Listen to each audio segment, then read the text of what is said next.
What's going on, YouTube? Today we're going to get into how to properly warm up before your workouts.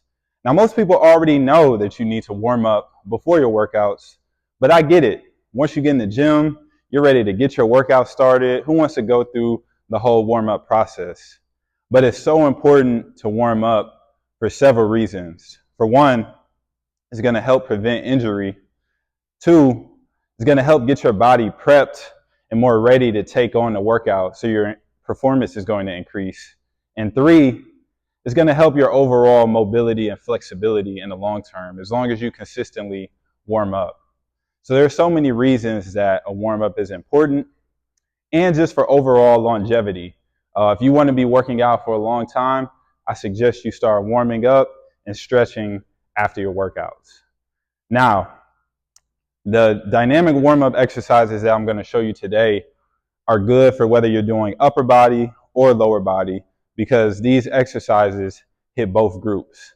So it's perfect regardless of the type of workout that you're doing. And most people just don't know what they should be doing during the warm-up. So hopefully this is helpful to you, and you can use some of these exercises as you go into your lifts going forward. Now, one thing that I do want to note is before I get into my dynamic warm-up exercises, I do like to either do the treadmill, maybe for 5 to 10 minutes. Sometimes I'll jump rope, or you can even do jumping jacks. And what that does, that just really gets the blood flowing. It'll make your body warmer to get ready for these dynamic warm-up exercises.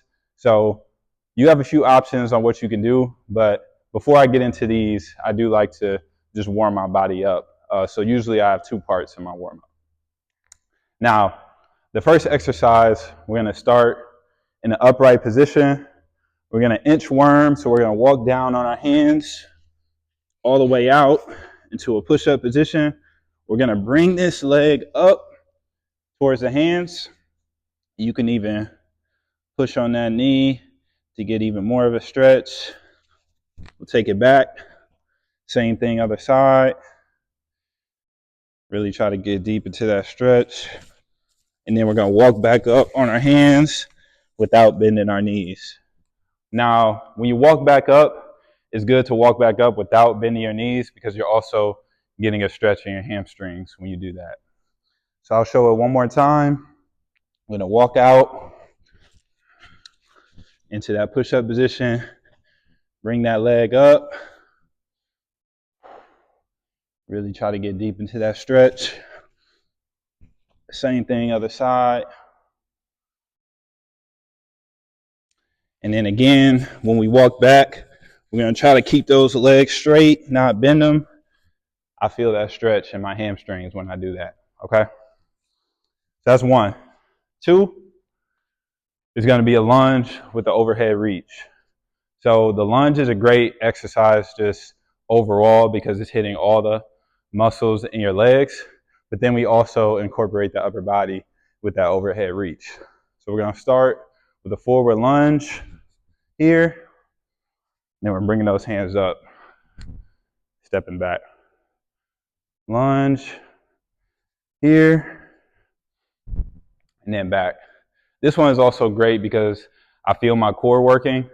Your core is going to have to stabilize your body once you go into that lunge and bring your hands up in the air. So it's also getting the core involved. So we'll do it one more time. Up. Don't feel like you have to rush with that lunge. You can sit there for a minute.